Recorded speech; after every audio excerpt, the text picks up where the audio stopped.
All right, I'm not sure if I talked about this, but I'm gonna touch on this again. So we have Trump and we have Obama.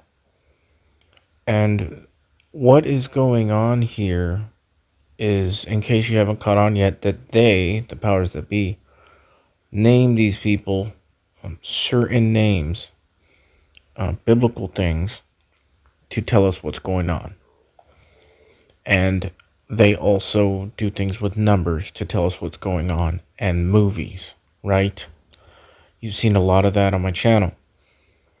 And I've talked about how Trump is named Trump for the last Trump. We know that that is the rapture in 1 Corinthians 15.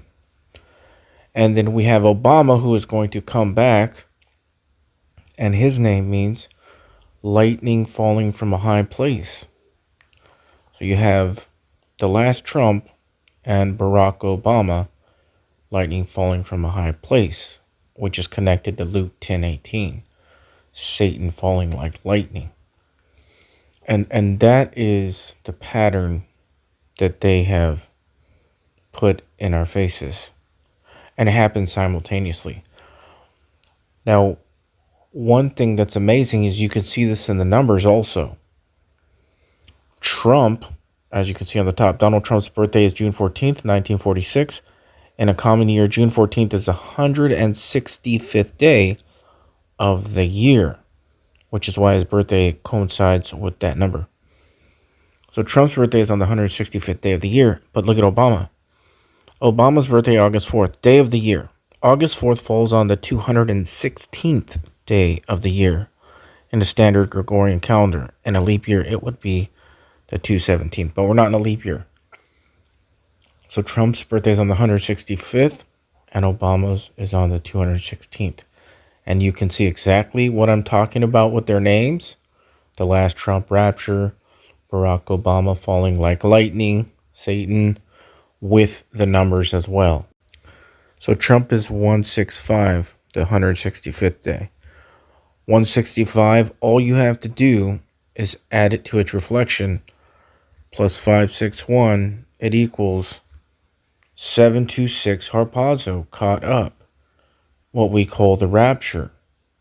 You see, they do the same things with numbers as their names. And Barack Obama's is on the 216th day. And that is 6 times 6 times 6, the number of the beast, equals 216.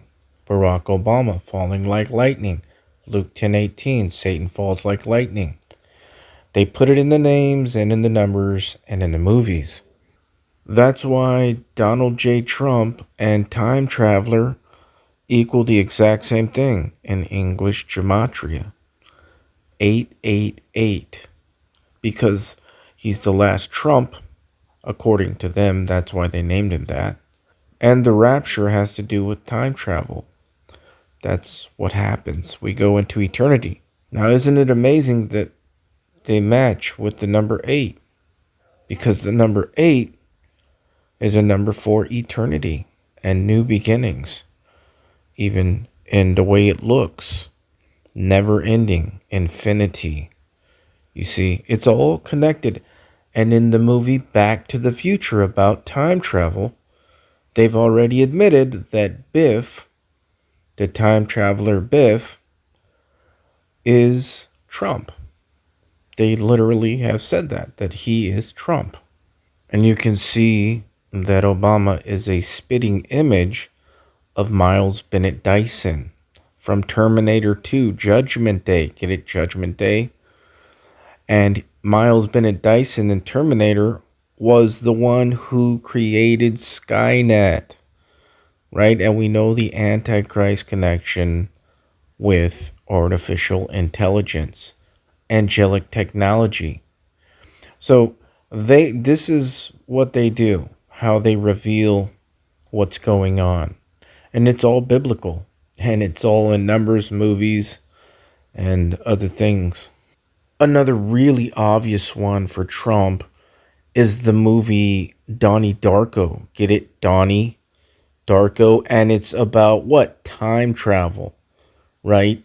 And in the movie, if you count, as I've shown the numbers that this weird rabbit creature gives to the end of the world, it adds up to what number? 88, which is connected with Back to the Future. You have to go 88 miles an hour, and Trump's in that one. And even the word Trump equals 88 in simple gematria.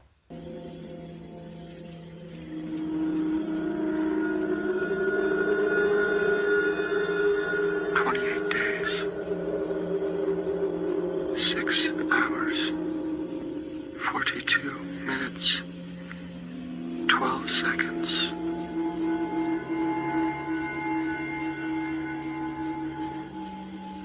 That is when the world will end. Dr. Monotov. Donnie. I know this is gonna sound kind of weird, but do you know anything about time travel? Hey, call me, okay? Ah, a wormhole with an Einstein-Rosen bridge, which is theoretically a wormhole in space controlled by man. So, according to Hawking, a wormhole may be able to provide a shortcut for jumping between two distant regions of space-time. So in order to travel back in time, you have to have a big spaceship or something that can travel faster than the speed of light. Theoretically. And be able to find one of these wormholes. The basic principles of time travel are there. You've got your vessel and your portal, and your vessel can be just about anything, most likely a spacecraft. Like a DeLorean. Like a DeLorean. Like a DeLorean. Metalcraft of any kind. You know, I love that movie, the way they shot it. It's so, like futuristic, you know? So in the movie Donnie Darko, about time travel and the end of the world, all matching up with Donnie Trump, he even has a reference to the DeLorean in Back to the Future, in which Back to the Future, Biff is Trump. I mean, it's their pathetic way of telling us things. Now back to Obama. Remember, he looks just like the guy who created Skynet in Terminator. Well, check this out. Remember, Obama's birthday is August 4th. Remember that, August 4th. I need to know how Skynet gets built. Who's responsible? The man most directly responsible is Miles Bennett Dyson. Who is that? He's the director of special projects at Cyberdyne Systems Corporation. Why him? In a few months, he creates a revolutionary type of microprocessor. Go on. Then what? In 3 years, Cyberdyne will become the largest supplier of military computer systems. All stealth bombers are upgraded with Cyberdyne computers, becoming fully unmanned. Afterwards, they fly with a perfect operational record. The Skynet funding bill is passed. The system goes online on August 4th, 1997. The system goes online on August 4th, 1997. Human decisions are removed from strategic defense. Skynet begins to learn at a geometric rate. It becomes self-aware at 2:14 a.m. Eastern Time, August 29th. In a panic, they try to pull the plug. Skynet fights back. Yes, it launches its missiles against the targets in Russia. Why attack Russia? Aren't they our friends now? Because Skynet knows that the Russian counterattack will eliminate its enemies over here. Jesus. All the Terminator movies are biblical names, 100%.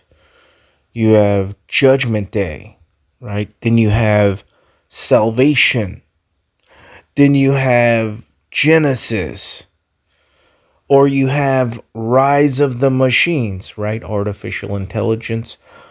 All biblical, telling us a very interesting story. And as I've been telling you guys, that Christ returns to earth in 2029, the Shemitah year. And they even show us that in the movie Terminator 2, Judgment Day. This next patient is interesting. I've been following the case for years. 29-year-old female, diagnosed as acute schizoaffective disorder. The usual indicators: depression, anxiety, violent acting out, delusions of persecution.